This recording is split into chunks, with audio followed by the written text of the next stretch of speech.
Welcome to the first session of the Destiny Project. My name is Rabbi Reinman, and over the next few months, we'll be learning the sugya of world history together. I won't overload you with too many facts and figures. Basically, we're going to concentrate on a lumdisha understanding of the forces that shape world history and that guide us to our destiny in the future. I'll be making the presentations, but this is very much a joint effort with my good friend, Benjamin Sofer, who is the director, the editor, and the manager of the website that we built especially for this project. Now, Benjamin came up with the name, the Destiny Project. I have to give credit where credit is due. So let me explain, how is a series of learning sessions, how is that a project? Why is that called a project? So what we're doing here is something that I believe has never been done. I'm going to be writing a book together with the participation of the listening audience. I have notes, I have ideas, but the book is not written. What we're going to do is I'm going to write a chapter, I'm going to work on it, flesh it out in detail, and then I'm going to deliver the essence of that chapter in a video on different platforms or the website. And I'm going to invite that the audience should go to the website and leave comments about the session. So if, I'll review the comments and I'll make the appropriate changes in the chapter. And if the changes are major, that will require a correction or an addition, then I will deliver those changes on a future session, and I will say it in the name of the commentator. And at the end, the major commentators will be featured prominently in the acknowledgments of the book. That is a project. Okay, the Destiny Project is sponsored by the Goldenberg family. It's our prayer that our work here brings honor to God's name, and it brings merit to all of us who are working on it and to the family that is sponsoring it. So let's begin. I want to start with two questions. The first question is pretty simple.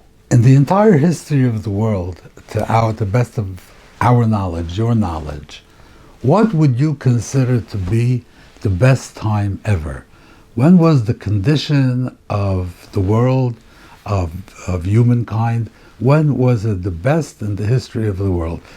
All the way back, whenever you want, wherever you want. This is question number one. Question number two is a mathematical question. Now, I'll try to make it as simple as possible.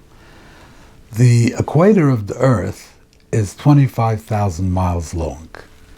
I mean, more or less 24,000 and change. Let's call it 25,000 miles long in this hypothetical world, the Earth that we're talking about. 25,000 miles long. That's 130 million feet. And you take a rope, and let's assume that it's smooth all the way around. Mountains, valleys, everything's just one smooth surface all the way around. We take a rope and we stretch it all the way around the equator, a rope which is 25,000 miles long, and we stretch it around the 25,000 mile long equator until the ends meet perfectly, no slack, it fits perfectly. Now, we add 60 feet to one end of the rope, and we so now the rope is a little bit longer. It's 25,000 miles and 60 feet long. Now we take the ends of this new rope and we put them together.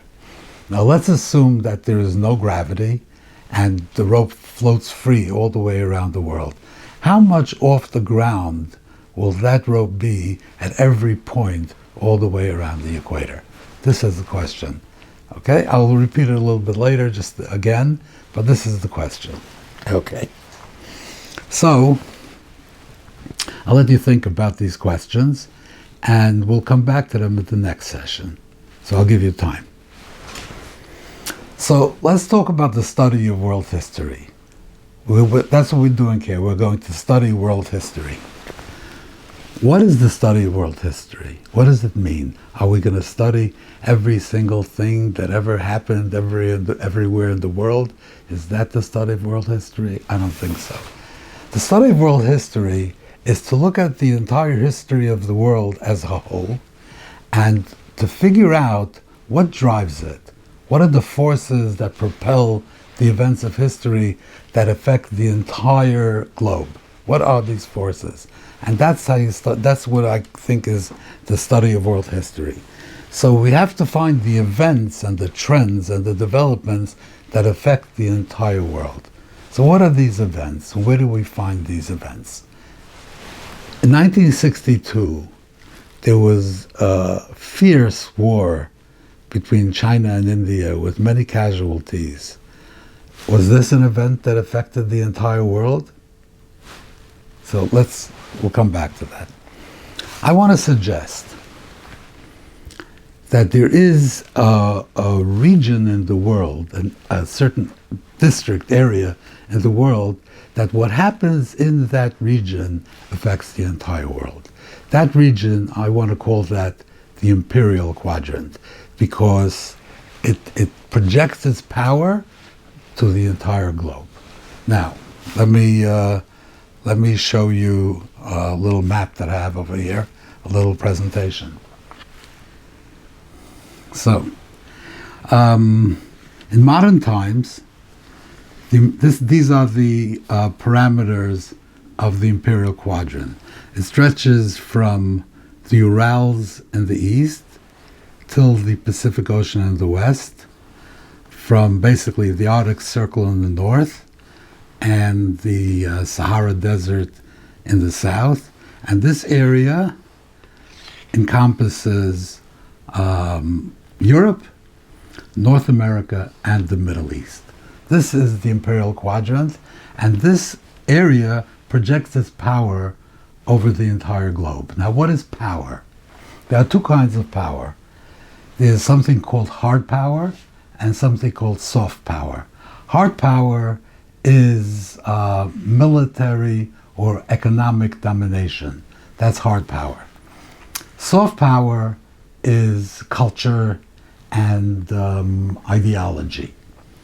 So this area over here projects its power over the rest of the world through military bases. The countries in this area have military bases all over the world. The navies of this area patrol the seas all over the world. The currency, technology, and industries of this area control the economies of the entire world. So this is the hard power of the Imperial Quadrant. Now you could say that China is really an important country, a very big economic power. But China is not an economic imperialist. China is historically not imperialistic. They just want to dominate their own area. They don't look to dominate the rest of the world, but they want to make money. They're businessmen. The reason why they work on all these economies and all their influence is because they're trying to make money. But the Imperial Quadrant, that's it. All they want is they want the money. But the Imperial Quadrant uses economic imperialism to dominate the entire world. So this is how the Imperial Quadrant uses hard power. Soft power, it comes from the philosophies and ideologies of the Imperial Quadrant affect the entire world. Communism, liberal democracy, secularism, Judaism, Christianity, Islam, all these ideological influences are exported and projected from the Imperial Quadrant onto the rest of the world. And culture, the books, the movies, the fashions, the music, the athletes, Imperial Quadrant are followed and emulated all over the world. I think at one time Muhammad Ali, who was an American boxer, was the most recognized name in the entire world because everybody's eyes are on the. Well, I'm not going to go into explaining why it's like that, but this is the fact that the culture and ideologies of the Imperial Quadrant affect the entire world. So therefore, if we're going to study world history, we should study the Imperial Quadrant and not what happened in South Asia or South America or in Southern Africa. This is not what affects the entire world. What affects the entire world is what happens in the Imperial Quadrant. Now, as we go back in history, this is, can't see this, 1600. So when you go back in history, so then the United States was not yet, North America was not yet part of the Imperial Quadrant. So the Imperial Quadrant included Europe and the Middle East. If you go back further, then we have the Imperial Quadrant was basically the Roman Empire, which included Southern Europe and North Africa and the Middle East. And if you go back even further, we come to Imperial Quadrant is in the east, the Eastern Mediterranean basin. It includes Babylon and Persia and Israel. This was the Imperial Quadrant back in 1000 BC. So if we're going to study world history, we need to study the Imperial Quadrant, and we need to begin at this point. And that's next session. We will talk about the two questions that we discussed and how they affect the study of world history, and then we will apply them to the development of the Imperial Quadrant. Okay, just briefly to repeat the two questions with which we started. One question was, what was the best time in the history of the world? Okay, and the second question is, if we stretch a rope around the equator of the Earth, which is 25,000 miles long, and they fit perfectly, and then we add 60 feet to the rope, and it flows free off the ground, how much off the ground will it be all the way around the world? I invite you to go to the website, which is RabbiReinman.com, very easy to remember, RabbiReinman.com, www.RabbiReinman.com, and I invite you to leave a comment. What do you think about these questions? And what do you think about the Imperial Quadrant? And also you can register for notifications, so that would really be very useful. Anyway, thank you very much, and we hope to see you again next time. Be well.